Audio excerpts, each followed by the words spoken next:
Jaden, from the moment I saw you dueling all your cards. Hey, what's up guys? LittleKuriboh here with yet another episode of LittleKuriboh Watches Yu-Gi-Oh! GX. Sorry for the hiatus, I've been through a bit of a rough patch, but I'm back once again like the Renegade Master himself.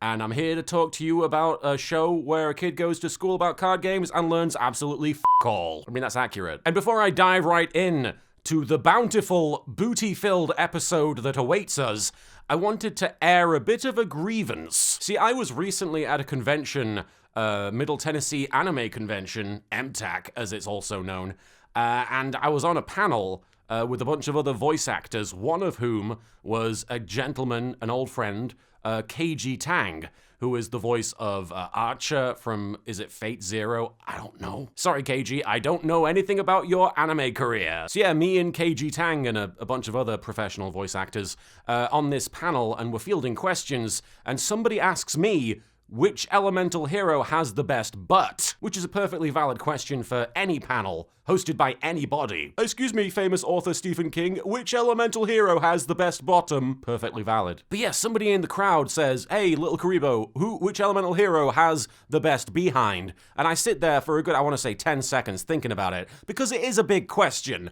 And KG Tang leans over to me on the mic and he says, well, isn't it just Bustinatrix? And I couldn't believe what I was hearing. Bustinatrix. Of all the juicy choices you have at your disposal, you want to go with that basic bitch Bustinatrix. I mean, no offense to those of you out there who do enjoy a bit of Bustinatrix. She's a perfectly attractive fictional elemental hero monster card. Having said that, her backside doesn't quite compare to even, say, the likes of a Sparkman. It's not even in the same ballpark, and that is a weird ballpark where they're playing with bottoms. But yes, I was deeply offended at his suggestion that the Bustinatrix was top-tier elemental hero bum. And I'm sure a lot of you out there were also deeply offended, so please, if you want, tag KG Tang on Twitter and let him know that he's wrong about elemental hero asses. If you do nothing else today, make that happen. And also be sure to tag him with pictures of your favorite elemental hero bottom. But yes, welcome to yet another episode of LittleKuriboh Watches Yu-Gi-Oh! GX. If you've never watched the show before and you managed to get through that little preamble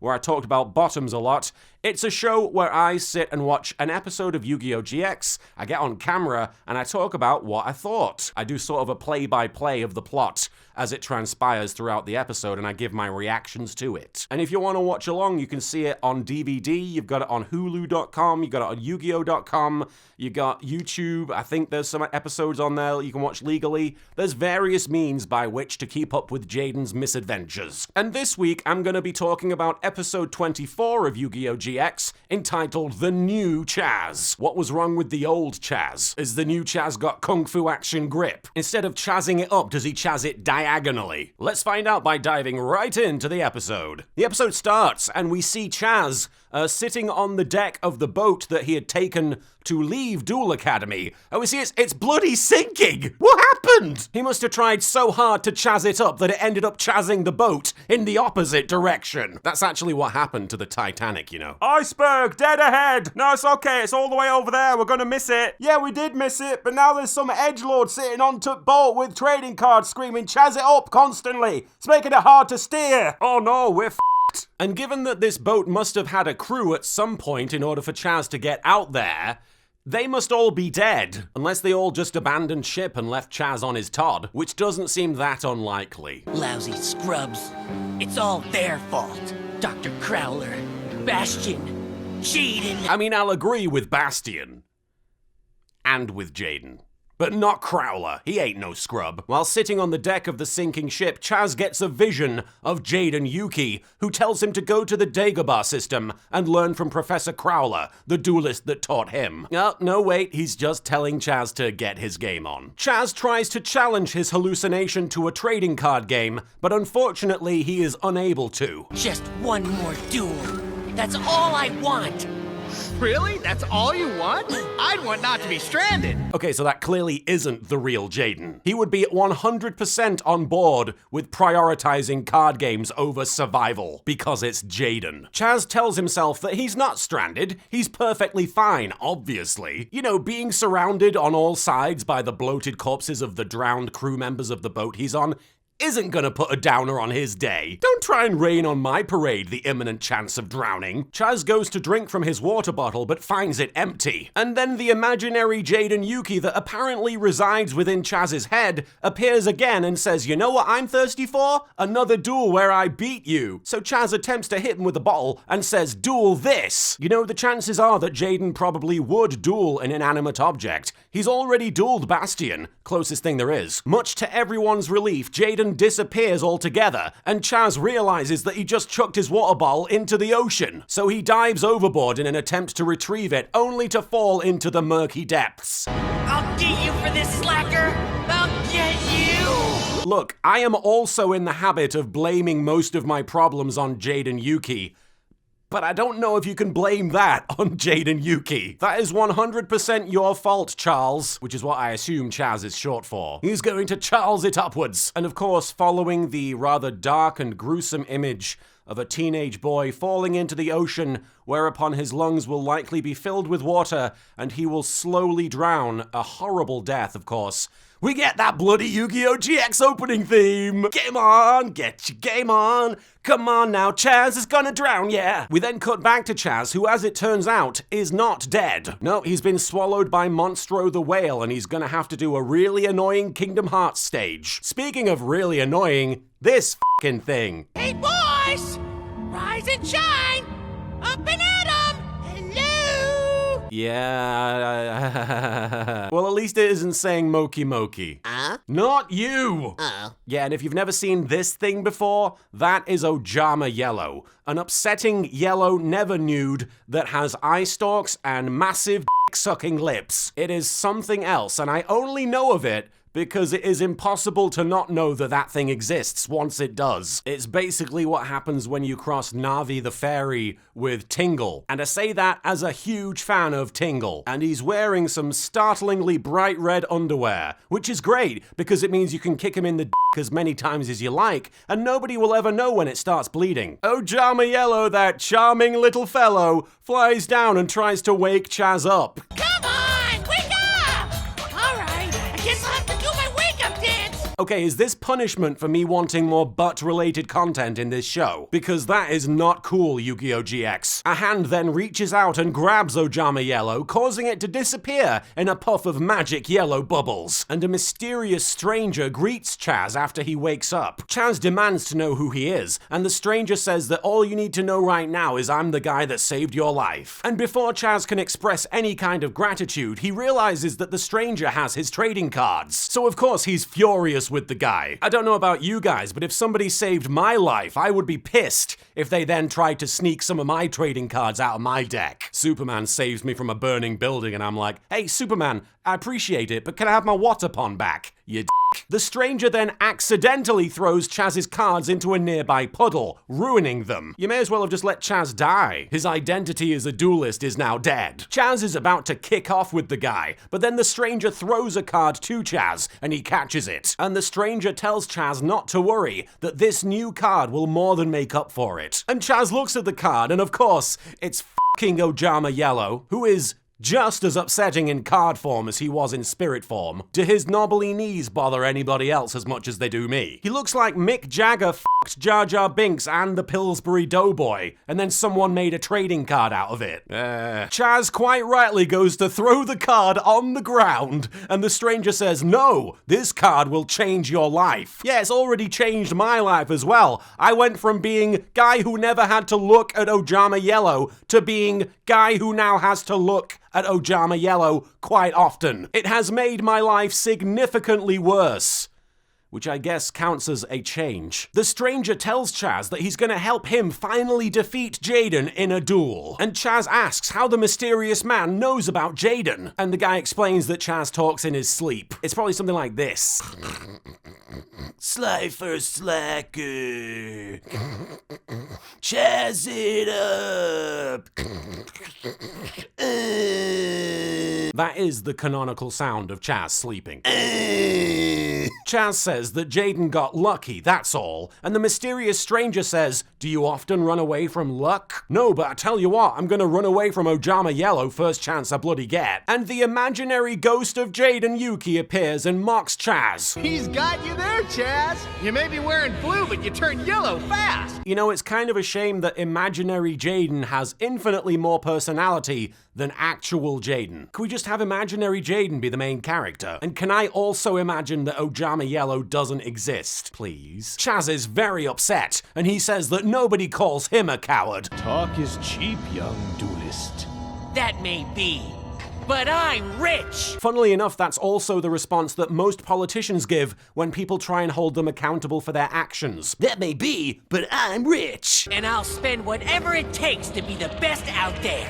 You might scoff at that attitude, but that attitude is actually what got Chazz to be the #1 Clash of Clans player in the entire world. The stranger dismisses what Chazz is saying and tells him that he has to earn his place as the best duelist. And as he finishes speaking, water begins pouring into the room from above, and the stranger jokes that Chazz needs to remember to hold his nose. Didn't you just ruin the trading card that you gave him by flooding the room? I mean, no skin off my nose, I don't mind if Ojama Yellow is dead. And we then cut to a shot outside the vessel, which turns out to be a submarine of some sort. And Chazz gets shot out of it like an extremely bitchy torpedo. And then we see Chazz shooting right out of the water and landing on a platform of ice. And then as he's getting his bearings, we see that Chazz is surrounded by some sort of glacial environment. And Chazz says to himself, Crazy kook. My attorney will be in touch with you. Wouldn't it be great if the rest of the show was just a long, extended court case between Chazz Princeton and the mysterious stranger who shot him out of a submarine after throwing his cards in a puddle? Court case of the century. Chazz then spots a large yellow structure off in the distance and he decides to head towards it. No problem. One call and I'm out of here. Only question is, should I have him send the plane or the chopper? Well, obviously you're gonna choose the plane. It's much quicker. You're in below zero temperatures, Chazz. Think about it. Helicopter would be daft. And as Chazz reaches the structure, we see that there is a massive wall and gate blocking his path. Wouldn't surprise me if this was Bastion's winter home, quite frankly. Yes, in the winter seasons we like to retire to our giant yellow villa outside in Antarctica. Where the f*** are they? Yeah, you know what, it's just occurred to me that I have no idea where Chazz is right now. Where was his boat bloody going? He's now in Iceland? Where is Duel Academy located? Just off the coast of Antarctica. Why did Chazz have to take a detour near Santa's grotto? Chazz knocks on the gate, but there's no response. However, nearby there is a balding man with a 5 o'clock shadow sitting by a fire, and he tells Chazz that they'll only let you in if you have 40 trading cards. Okay, but how do they know that he doesn't have 40 cards? Surely they need to open the gate to find out. What, are they eyeballing it from up on the wall? Oh yeah, it looks like he's got about, I want to say 36 cards? No, he's not coming in. Leave him be. Also, this is clearly the dude from the submarine who's playing a trick on Chazz, but let's pretend we don't know that because we don't want to hurt the show's feelings. He explains that unfortunately that's just the way things work here at North Academy.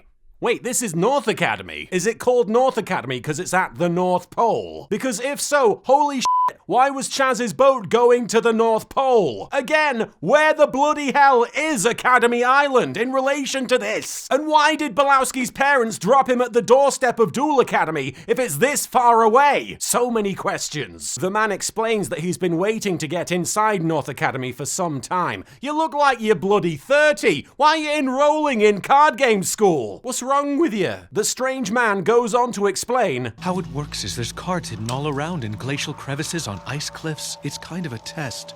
Find 40, and they'll let you in. Why? What part of being good at card games involves being good at finding things? It's not like you're training people to go on Easter egg hunts. You're training kids to duel people in a professional setting, not to climb up walls and grab things. It's not bloody gladiators. It should be bloody gladiators. Surely most people are just going to show up to North Academy having already gotten 40 cards because they're not bloody knobheads like you. Hey, can I enroll in your card game school? Yeah, but you better have some cards. Oh, no, I don't. Sorry. Was I supposed to bring them? Yeah, it's a card game school. You're supposed to have cards. Oh, didn't know that. I feel stupid. That's this guy. Yeah, apparently the North Academy School entrance exam is a shitty MMO fetch quest. Also, why did you put the cards inside glaciers? You've probably ruined them. You know, as soon as global warming kicks in, this school's acceptance rate is gonna go way down. I'm just saying. The man says that he found 39 trading cards, but it took every last bit of energy to do so. He obviously spent the rest of his energy growing that 5 o'clock shadow. Chazz offers to buy the 39 trading cards off this guy. You know, just leaving this guy to his own devices,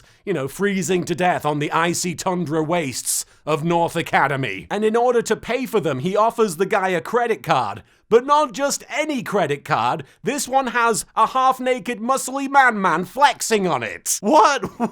Who's his bank teller? Bloody Armstrong from Full Metal Alchemist? Does he bank with HSBC, the hairy sexy bastard company? What's in your wallet? Apparently a half-naked man showing off his pecs. The man refuses, saying that aside from the fire and his own tattered clothes, these cards are all he has. Imagine if Chazz was like, okay, I'll buy those too. Take off your clothes right now. Also, how the hell were you gonna swipe that card?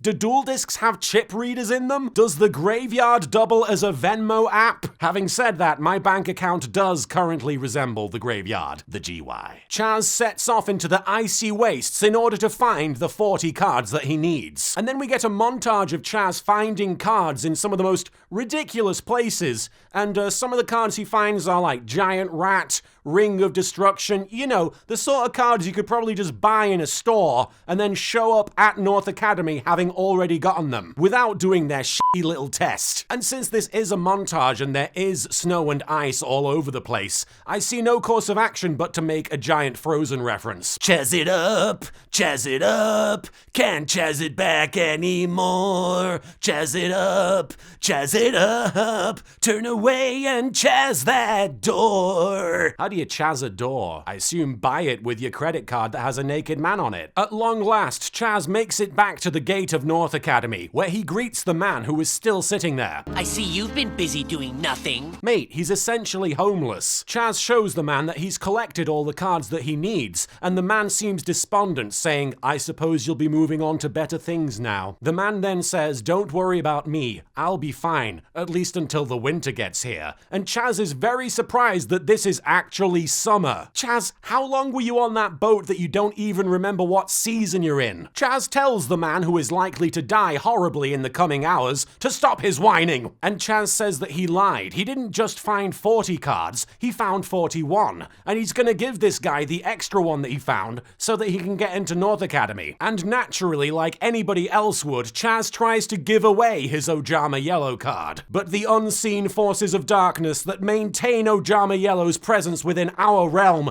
refuse to allow Chazz to give it away. Yeah, you're gonna need to call a card exorcist for that one, Chazz. Ojama Yellow emerges from the trading card much like a CGI Will Smith emerging from a lamp. Only a smidge more upsetting. Ojama Yellow makes a huge stink saying that he and Chazz are gonna be best friends for life. It's just Rick and Morty. Rick and Morty and their adventures, Morty. Rick and Morty forever and forever 100 years. Rick and Morty some things. The man is confused by what Chazz is yelling about because he can't see Ojama Yellow. Oh, if only we were so lucky. Chazz gives up on trying to rid himself of the curse that is Ojama Yellow and instead gives the man a very different card. I really appreciate this, Mr. The name's Chazz Princeton. and don't you forget it. Sure thing, Praz Chinston. Chazz goes and sits down by the fire where the man was previously sitting and tells the man to go ahead. He likes to make his own entrance. The man then rushes through the gates of North Academy, leaving Chazz to stare into the fire by himself, whereupon he thinks to himself that he actually only found 40 cards and now he can't go inside. Is this episode gonna end like The Shining and Chazz is gonna freeze to death? He was just underwater like an hour ago. All work and no chazzing it up makes Chazz a dull boy. Also, why can't you just go find one more card? You found the others pretty easy. Chazz then gets yet another vision of imaginary Jaden condescending to him. I always knew you were a nice guy. Jaden? Chazz tries to punch the spectral image of Jaden Yuki in the face, who I'm now going to refer to as Jaden Spooky, but we can't have nice things, so Jaden just disappears instead of taking one to the face. And then we hear Jaden's voice saying, And when you do something nice, nice things happen. I don't know if that's how that works, Jaden. And then Chazz just looks down and, of course, finds a spell card lying there on the floor waiting for him. Because as Jaden said, when you do nice things happen. Which is easily the least believable thing to have been said in this entire series so far. Chazz then walks up to the gate to North Academy and says, I've got all 40 cards, you can open up now. And then a strange magical light begins to emanate from the gate, and a beam of energy shoots out of Chazz's duel disc. Wait, why did none of this happen with the other guy when he went through the gate? Is Chazz the only boy that deserves a magical welcoming ceremony? The gates open for him and Chazz gets a better look at North Academy, which resembles something of a desert town with a bunch of Western-style buildings all dotted about in a settlement beneath the larger obelisk structure. This is it? North Academy? What a dump! Well, I mean, it's either this or freezing to death outside, but no, you're right. Bit of a shithole, innit? Chazz then sees the stranger from outside getting unceremoniously kicked out of one of the buildings. Chazz goes to him and asks what happened, and a deep Russian voice responds that he got the North Academy welcome. Chazz looks up and sees a number of North Academy students standing over him with disdain, and we then see the owner of the deep Russian accent is a burly, muscly man sitting in a less manly rocking chair. This guy introduces himself as the card czar, the guy who runs things at North Academy. Oh, so you're the guy that's responsible for spreading a bunch of cards out into the middle of nowhere and making people go get them. You know, I'd criticize your school running abilities, but you've already done more than Chancellor Shepard ever will. The card czar then explains to Chazz that they just put his friend through the 50-man card game Gauntlet. And then he tells one of the students, a guy called Kyle, to explain how it works. Why don't you go ahead and tell them how it works, Kyle? See, you gotta duel 50 students. Kyle, what happened to your voice? Are you okay? Does spending too much time at the North Pole cause your vocal cords to shrink and become that of a child? What happened, Kyle? The other students explain that you start with the lowest ranked duelist and then work your way up to number 1. And if you don't lose, then you get to duel the card czar. So wait, are there only 50 students in your school? That's a bit shit, innit? When you get more than 50 students, do you all have to eat one of them? Because that's how things work at North Academy. It's kill or be killed. Suddenly, Tristan Taylor's estranged cousins show up to explain more things to Chazz. But everybody loses. Like your friend here. He lost the very first match he had. Classic Yu-Gi-Oh character Tristan from the 1950s right there. My pompadour gives me super strength. Guess who's on latrine duty now? Wait, so that guy has to clean up all the toilets now? Well, at least he got into the school, right? Cleaning up all the poo in the schoolyard. Cleaning toilets, always working too hard. Chazz seems to be totally on board with this 50-man duel gauntlet. The name is Chazz. Chazz Princeton. And soon, your czar will fall. And then the Princeton will rise. Isn't that the title for Star Wars Episode 9? When we come back from commercial, we see that Chazz is finishing off one of the North Academy students, and he's summoned a card called Des Scissors, a card famously named after Des Lynam's mustache scissors, a prized artifact in the UK. Chazz has Des Scissors attack with Toxic Haze, which is ironically what North Academy students do to their new pupils. This causes 1950s Tristan Taylor to fall onto his chest, which is a bit overboard. You're only supposed to fall onto your hands and knees, 1950s Tristan. And then Chazz duels a number of other students in quick succession, and we see him blowing them all away. A bit literally, because it looks like they're all getting shot to death. But the Card Czar's henchmen aren't impressed. So what? Being those amateurs doesn't prove a thing. You still have to get through the 4 of us. Only then can you duel the czar. I'm sorry, but I do have to ask, is Kyle just 2 8-year-old boys stood on top of each other? Because as it stands, everything points to yes. Chazz responds that dueling these guys individually would take too long, so he's gonna duel all 4 of them at once. Technically 5, because, again, Kyle is clearly 2 children stood on top of each other. One of the students summons Marauding Captain, who I assume is someone out of Game of Thrones, except you can't see his willy. And of course, Marauding Captain's effect allows him to summon another warrior-type monster, so he summons another Marauding Captain. This causes all 4 duelists to all summon Marauding Captains. Why do they all have that card if they don't normally duel as a team? That is a bit weird, right? Did they build their decks being like, okay guys, this is gonna be a long shot, but just in case some guy shows up and wants to duel all 4 of us at the same time, we're ready. In response, Chazz puts 2 cards face down and then summons Giant Rat in defense mode. And Chazz goes to great lengths to explain that the old Chazz would never have used a weak monster like this. But the new Chazz has realized that sometimes life deals you cards that you don't like, but you have to make the most of them. I don't believe for a second that you learned that lesson from this experience, dude. All you did was almost drown, get shot out of a submarine, find a bunch of cards, give one of them to a dude, and then walk through a gate. How is that teaching you any kind of humility? Most characters have to have like a season-long arc to learn the kind of thing that you just learned, but no, you just had to faff about in the snow a little bit. Ojama Yellow pops its head up and asks if Chazz was talking about him. Chazz then turns and starts berating Ojama Yellow, and of course all the North Academy students can't see Ojama Yellow, so they think he's yelling at Giant Rat. And even Giant Rat thinks that he's yelling at him. Don't worry, Mr. Rat, I know you feel underappreciated now, but wait till you save the entire Marvel Universe almost single-handedly. Then people will see. All the Marauding Captains converge on Giant Rat, destroying it, and the North Academy students are quick to capitalize. He's defenseless.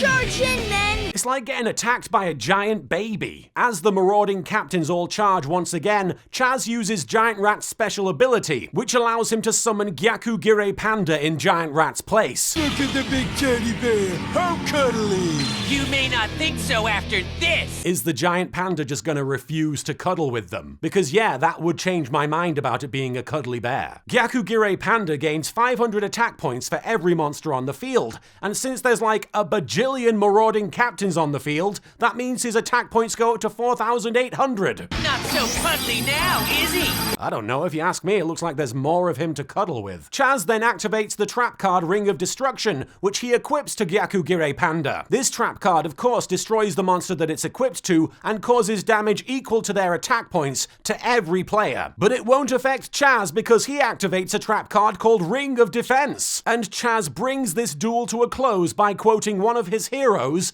Animal from Muppet Babies. You go bye-bye. Once the dust has settled, Chazz then challenges the Card Czar to get out of his rocking chair and get onto the rocking field. The Card Czar accepts Chazz's challenge.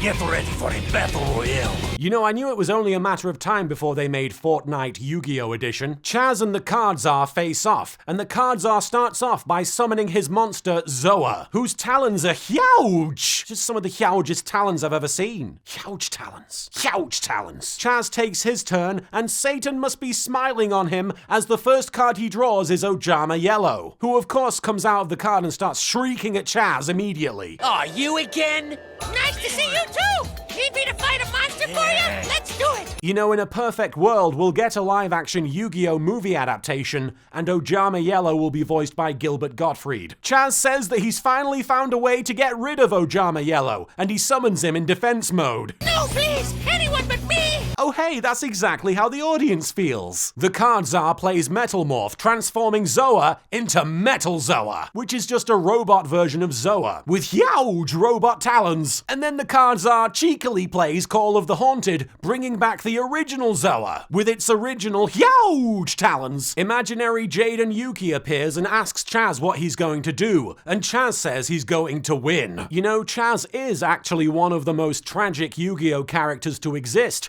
because Because not only does he only have an imaginary friend, his imaginary friend is Jaden. That is sad. Now I'm just imagining a version of Yu-Gi-Oh! Where instead of Yugi and Yami, it's Chazz and imaginary Jaden the whole time. Instead of like, believe in the heart of the cards, it's like, hey man, when are we gonna go to Denny's? I'd call it Chazzio. I'd watch Chazzio. The card czar insists that nothing in Chazz's deck is strong enough to face against Zoa or Metal Zoa. And Chazz thinks to himself that might be, but he knows how to make the best of what he's got. Apparently it took Chazz climbing around on a bunch of ice to learn that it's not the size that counts, it's how you use it. Presumably because it was so cold out there. The card czar attacks with Zoa. Alright, Zoa attack! Glimmer strike! Glimmer strike? Why don't you just call it Care Bear Clash? Zoa attack with delightful destruction. Ojama Yellow cries out in terror as it is destroyed. Good. And then Metal Zoa attacks with hardened Glimmer strike. Don't matter how hard it is, it still sounds daft. Chazz's life points drop dangerously low to 1,000. But this allows Chazz to play his spell card Inferno Tempest, which means that when he takes 3,000 or more damage, all monsters in the GY are taken out of play. And then Chazz plays his other spell card called Chaos End, which means that when 7 or more monsters are removed from play, all the monsters on his opponent's side of the field are destroyed. So wave goodbye to Metal Zoa and Zoa with their huge talons. Chazz plays Return from the Different Dimension, which allows him to bring back all the monsters that were removed from play on his side of the field and use them to attack the card czar. And when the attack has finished, we then see the card czar lying on his back with smoke billowing out of his throat. He's feeling the moke. Then from out of nowhere, the stranger from the submarine arrives and congratulates Chazz on proving that he's the best. And then the stranger reveals his secret identity to Chazz. It's me, Austin! Oh, son of a bitch! What? It's me, Austin! Yes, it turns out this whole time that the stranger was actually the Chancellor of North Academy, called Foster, which is appropriate as I'm currently fostering some deep resentment for him. Foster explains how he was able to pull the rug over Chazz's eyes. And the camp outside, that sub out at sea, it was all just to get to you, young duelist. Wait, does that mean that the folks at North Academy intentionally sank Chazz's boat with that submarine and left him as the only survivor on the boat just to see if he was good at card games? It's a hell of a gamble, Foster. Foster explains that since Chazz has defeated every duelist at North Academy, he will now represent North Academy in the upcoming school duel against Jaden. Okay, f*** off. What? First of all, how is a first-year student from Duel Academy better than your entire school? Chazz just wanders in having almost drowned and almost frozen to death and just lays waste to everyone at North Academy. You guys must be beyond shit. Secondly, isn't it just gonna be even more humiliating for you guys that somebody from Duel Academy is representing you in the school duel? Isn't that worse than losing the school duel? I would think so. Chancellor Foster goes all Emperor Palpatine on Chazakin Skywalker. This is your chance for revenge. Revenge? I can't wait. I'm gonna beat him so bad he's never gonna want to duel again. I'll be honest, Chazz, you could probably tell Jaden that card games cause deathly diseases, and he would still be gung-ho about it. So I don't think losing a card game to you is gonna change things either. The episode ends with the entire student body of North Academy bowing to Chazz as he stands triumphant over them. A clear visual homage to The Lord of the Rings, The Return of the King. And that is the end of the Chazzisode. What did you think? Personally, and I know this is going to sound silly when talking about something like Yu-Gi-Oh GX, it was a little bit convoluted. Why did Chazz have to be lured to North Academy? Had they been tailing him? Had they been tracking him and his progress at Duel Academy and they were waiting for him, like coming by the North Academy? Like what happened? Did they know? Why did they have to go to such extreme lengths to get Chazz to try out for North Academy and prove that he is the best? I mean, do you have that little faith in your own students, North Academy? Are there so few good duelists at North Academy that you had to literally wreck the boat that a Duel Academy duelist was on, steal them after they almost drown, and then shoot them out of a sub... There's just a lot of steps involved in this plan. And then, of course, you have to hope to God that Chazz finds enough cards and is willing to give up one of them. Like, Imagine the sheer number of times that something could have gone horribly wrong. Not only could Chazz have died, in multiple instances, he might just not have cared enough to try and enter the North Academy and do things the way you expected him to. I mean, there's too much margin for error. I'm just saying. I mean, it made for quite a twist, don't get me wrong. It is quite shocking that North Academy were sort of manipulating events the way they did, but it probably would have been just as good a story if it was all Chazz's own volition. You know, if it was all his idea that he did that and he wasn't being like sort of handheld through the whole thing. Because I feel like unless you manipulated Chazz to the extent that they did, he wouldn't have decided to use those cards. He wouldn't have decided to help out that guy. I just feel like this is all bullshit. Am I wrong? Am I crazy? Does it not seem like kind of far-fetched? And also, wouldn't it have been nice to just create a new character and have them represent North Academy rather than just have Chazz go off and then come back with a different deck and duel Jaden again? I just don't care that much about Chazz and Jaden. I'm sorry. I don't think it was like a bad episode. I'm just really upset by how shit North Academy is. North Academy, really good at staging life or death situations where you have to duel your way into North Academy to survive. Really bad at actually playing the card game. But what did you think? Please let me know in the comments what you thought of the episode. I should mention that I have forgotten recently to ask the very important question, who had the best bum in the episode? Having said that, I think that's because there have been so many great butts to choose from that it's been impossible to pick a single one of them. However, this time I think it is safe to say that Ojama Yellow has the worst bum in Yu-Gi-Oh! GX. The worst bum in Yu-Gi-Oh! GX. Right there, Ojama Yellow. Definitively. So there you go, KG Tang. There's one butt that Bastinatrix is definitely superior to. Ojama Yellow. Before I close things out, I want to give a massive North Academy shout out to the folks who have pledged to our Patreon. You guys are the best. You guys keep us going. If I was stuck in the North Pole and I had to go find 40 cards in the middle of the snowy wilderness, you guys would keep me going through the whole thing. You guys would be what I would think about in order to get me through it and find those 40 cards and enter North Academy and easily defeat everybody, apparently, because they're all shit. So yeah, thanks to you guys for all your support. We really appreciate it. You guys make a massive difference in our lives. You guys make us able to do this. Thank you. Until next time, I'm gonna go wander off to some random school in the middle of nowhere and see if they'll accept me as one of their representatives of an upcoming important contest. I'll catch you later. I always knew you were a nice guy. Shut it! And when you do something nice, nice things happen.